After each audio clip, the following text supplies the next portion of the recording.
During the 1950s, in an article published in the Stanley News and Press, local columnist, author, and historian Fred Morgan once described the Battle of Swift Island Bridge as one of the most spectacular outdoor shows ever staged in North Carolina. In fact, the greatest shooting match ever held on the American continent took place on the PD River near Albemarle, just prior to Christmas time in the year 1927.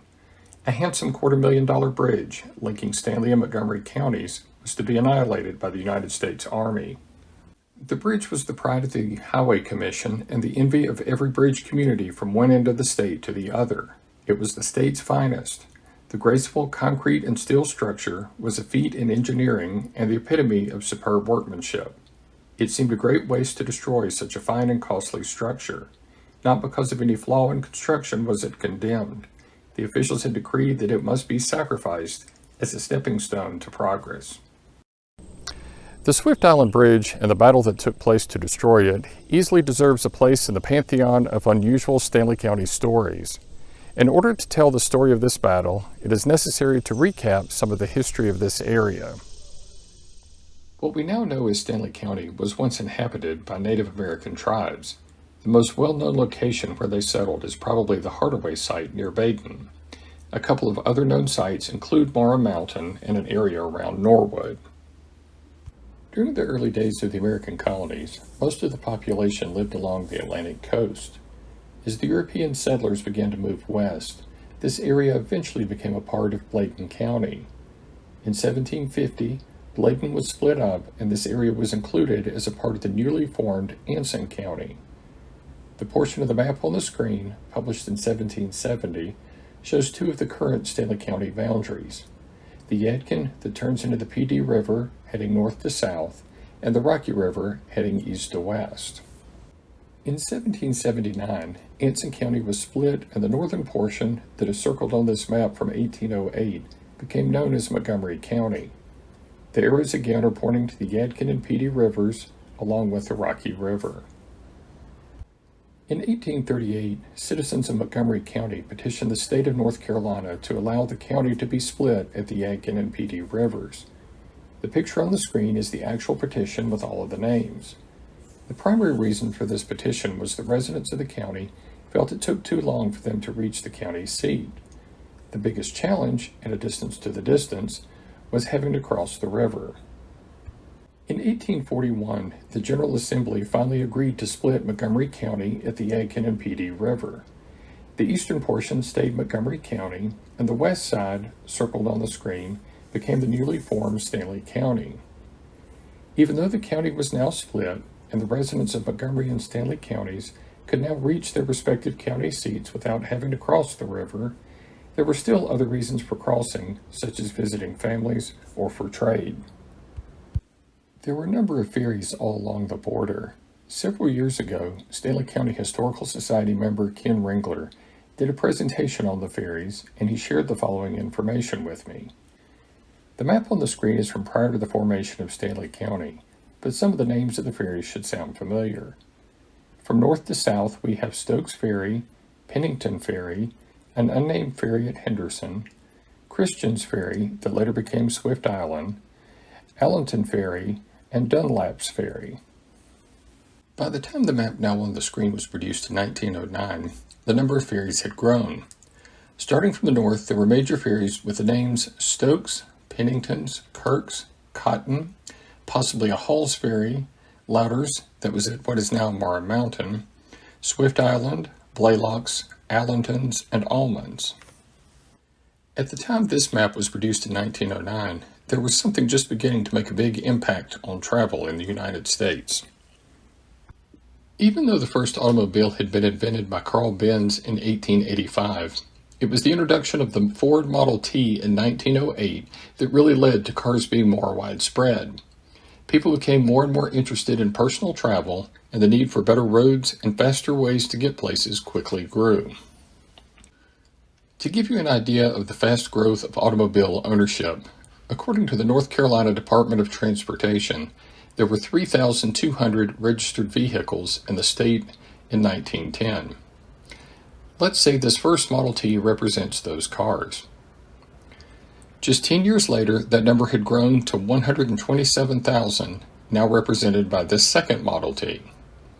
This was an increase of over 38 times. Due to the increase in the number of automobiles, this meant that the use of ferries to get across rivers soon became less practical. These photos from the History Center collection are all of Stanley County ferries. Probably as early as late 1915 and into early 1916, efforts were being made to plan a better road to get from Raleigh, the state capital, to Charlotte, the state's largest city. Various groups began to lobby the state in order to push for roads in their communities that could be improved to become the favored route. A group known as the Charlotte-Pinehurst-Raleigh Highway Association met in Albemarle on June 1, 1916.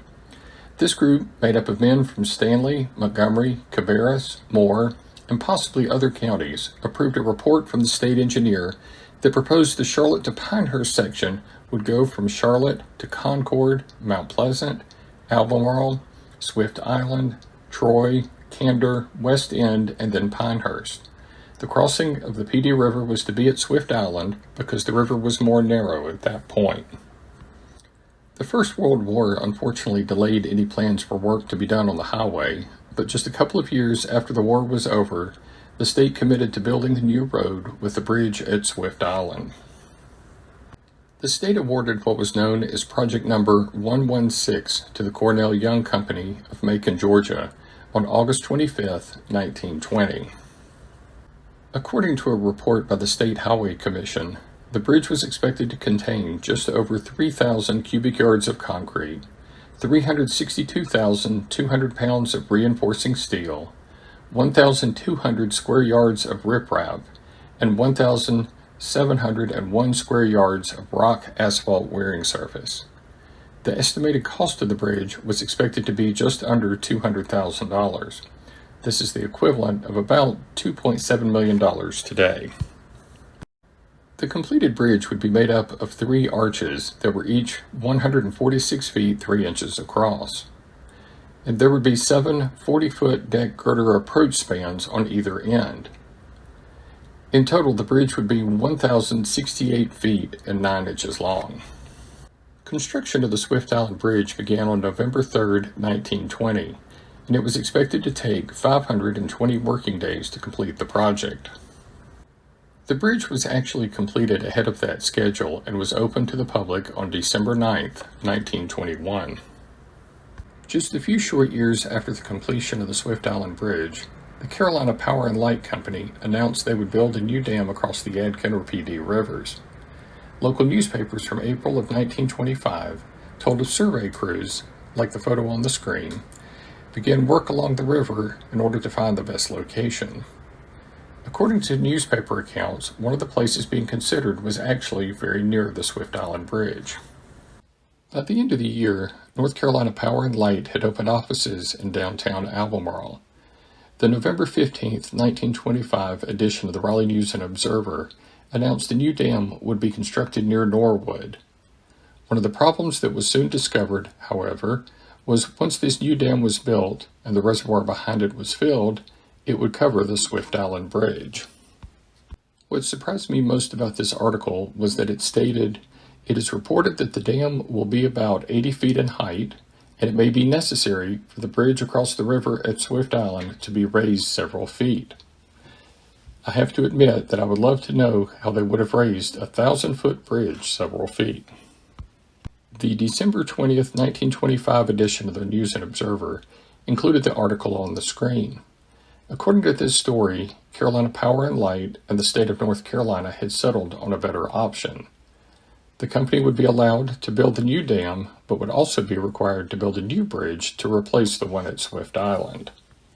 On October 25th of 1926, the North Carolina Highway Commission awarded a contract to the Hardaway Construction Company for the construction of the new bridge. According to company records, the bridge was made up of 8,361 cubic yards of concrete, 697,854 pounds of reinforcing steel, 587 cubic yards of rock fill, and had a wearing surface of 2,086 square yards. The total cost was to be about $300,000. As a part of the planning for the building of the dam and the new bridge, the state, along with Carolina Power and Light, had to decide what to do with the original bridge. An excellent article in the September 25, 1927 Raleigh News and Observer shared much of the story. Due to the fact that the original Swift Island Bridge was just 6 years old, scientists and engineers saw the removal of the bridge as a wonderful way to test modern construction methods. Since the new bridge was still under construction, a special ferry was built to carry traffic while tests were to be done on the original bridge. The ferry went into operation on September 20th, 1927. W. L. Craven, who had designed the original Swift Island Bridge, was given the task to find ways to tell how well it was built. Under his leadership, scientists put together ways to test the stress levels on various parts of the bridge. Under the direction of the United States Bureau of Public Roads, the test began on September 26, 1927. Scientists and visitors from other states and countries were on hand to watch. Large water tanks that were 12 feet by 18 feet by 20 feet were constructed, and the plan was to bring them out on the bridge to test whether it could handle the weight. A short video that some of you may have seen online was produced by the Bureau of Public Roads, and we are fortunate that it has survived. This first part that I'm going to show you is about 6 to 7 minutes long, and it shows the testing with the water tanks.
An interesting side story happened while this testing was going on.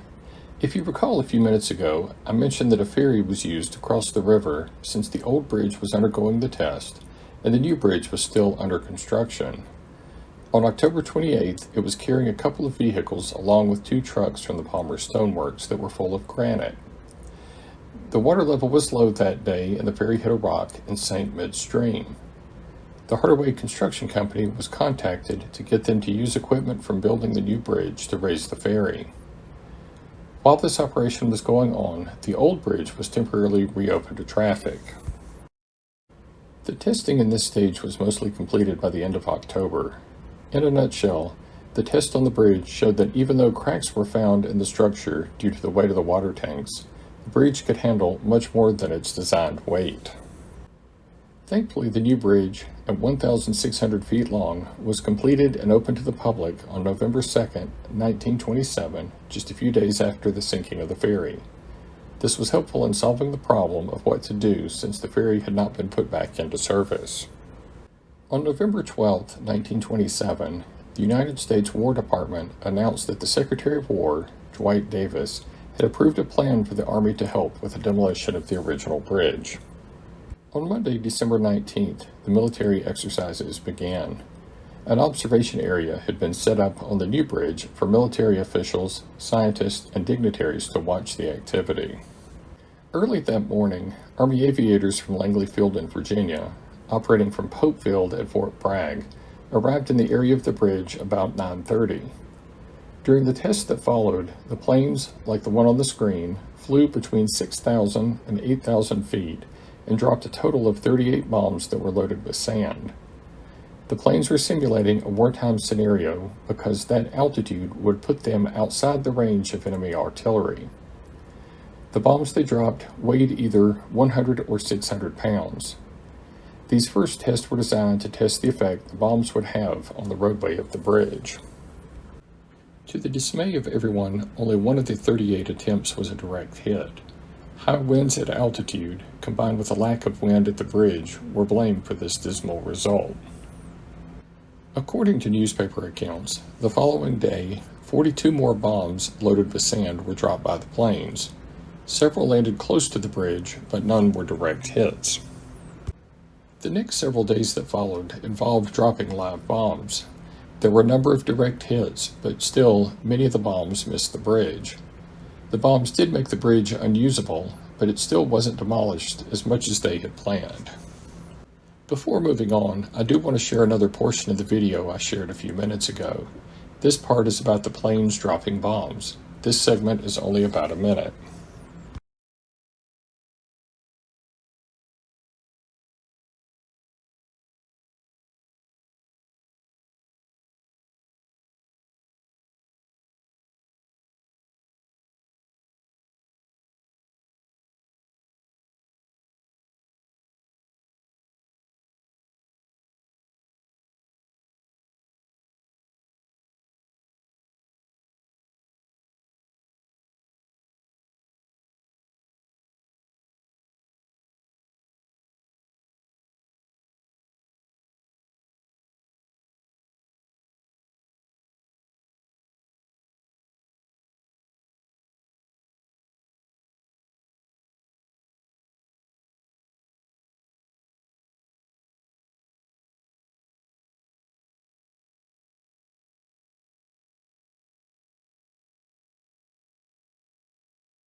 According to an article in the Greensboro Daily News from November 30th, 1958, one of the pilots once described his experience when dropping the bombs on the Swift Island Bridge. He said, "Trying to hit that bridge down there below us was just like trying to drop a pea from the top of the Jefferson Standard Building on a ribbon across the street below." Just out of curiosity, I did look up the Jefferson Standard Building, and it was 374 feet tall. The final part of the test began on December 24th and involved shelling from artillery that was stationed several thousand feet away. Again, there was damage to the bridge from direct hits, but most of it was still standing. Another short part of the video shows this part of the test. This segment is just under a minute.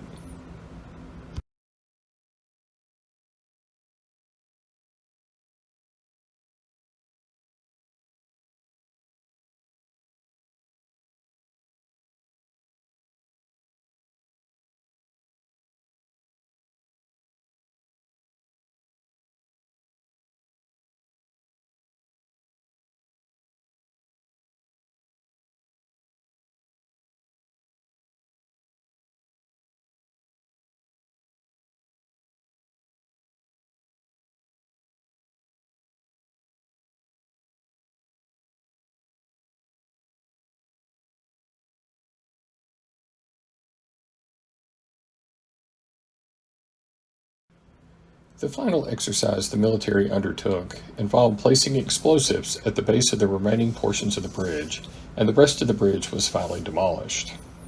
This last section of the video shows this demolition and is about 1 minute and 20 seconds long.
According to the book A New Geography of North Carolina by Bill Sharp, the Battle of Swift Island Bridge was described by eyewitnesses as the most elaborate peacetime test of war-making machinery ever undertaken by the United States Army, and the most spectacular show non-combatants have ever witnessed.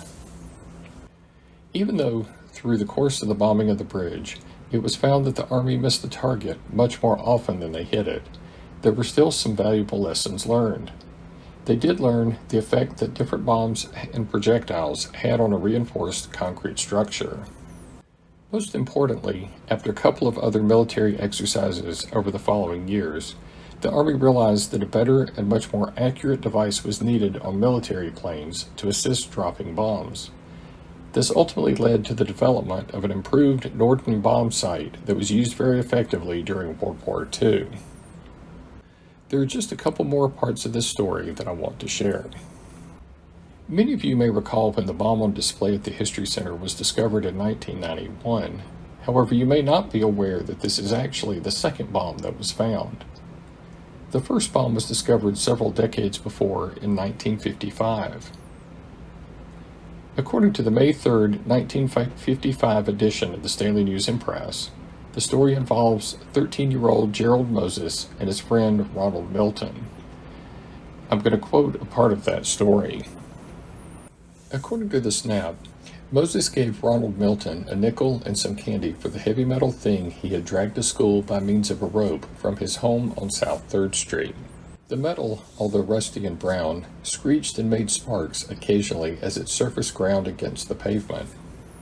After Moses later got his strange object home by way of a taxi, some of his neighbors grew concerned because they thought it looked like a bomb, and the local police were called.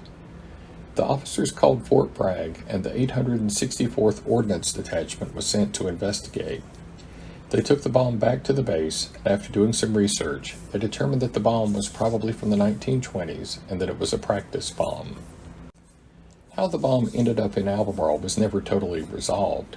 Local police officer Will Tom Page thought he remembered seeing the device in his garden on East Main Street, but when he discovered it, he didn't think anything about it. He said that he probably just tossed it away. The assumption, according to the Stanley News and Press story, was this bomb was from the Swift Island Bridge bombing. However, it also stated that it was possibly someone had found it outside the county and brought it back to Albemarle as a souvenir. Now, in order to finish up, I wanted to give a quick recap of the discovery of the bomb we now have on display at the History Center. In late 1991, the water levels in Lake Tillery were being lowered in order for work to be done on Tillery Dam. On Wednesday, November 20th, Gerald Andrews and his friend John Hatley walked out to the lake behind Andrews' home. They were surprised to see what they thought looked like an old bomb along the shore. The men contacted the sheriff's department, who sent deputies to investigate. The Sheriff's Department called Fort Bragg, and men from the 18th Ordnance Detachment were sent to investigate. The picture on the screen shows one of the soldiers measuring the size of the bomb. The soldiers took the bomb back to Fort Bragg, where they determined it was from the 1920s and was filled with sand and not explosives. They decided, due to where it was found, it was one of the practice bombs used in the bombing of the Swift Island Bridge. This confirmed what Gerald Andrews had suspected. He had purchased his property in the late 1960s and said that old-timers had told him that his land was close to one end of the original Swift Island Bridge, and at one time his land had depressions in the yard left from the bombing. Penny King, the director of what was then known as the Stanley County Museum, along with some volunteers, worked with Fort Bragg, who agreed to return the bomb as long as there was a place for it to be on display. The museum was located at the Snuggs House on North 3rd Street, and a corner of the front yard was prepared as a place to display the bomb. Gerald Andrews, who had found the bomb, had worked at Lorch Plumbing for many years and was handy doing metalwork. Andrews, along with other volunteers, helped to restore the bomb by adding the fins, and they put it on display. In 2017, discussions began between the Albemarle Downtown Development Corporation, along with the Stanley County Historical Society and Stanley County History Center, about placing the bomb in front of the History Center as a piece of public art. The following year, the bomb was moved from the Snuggs House to the basement of the History Center for storage. Local artist Roger Martin was contacted to lead the efforts to create a design concept for the bomb. There were delays in production due to the COVID-19 pandemic, but the bomb was installed in mid-2021 and dedicated on July 29th of that year. The bomb is a unique addition to our downtown. From the earliest ferries to a marvel of engineering and finally a dramatic effort to demolish it, the Swift Island area's history has a long and interesting story. Thank you for watching this program.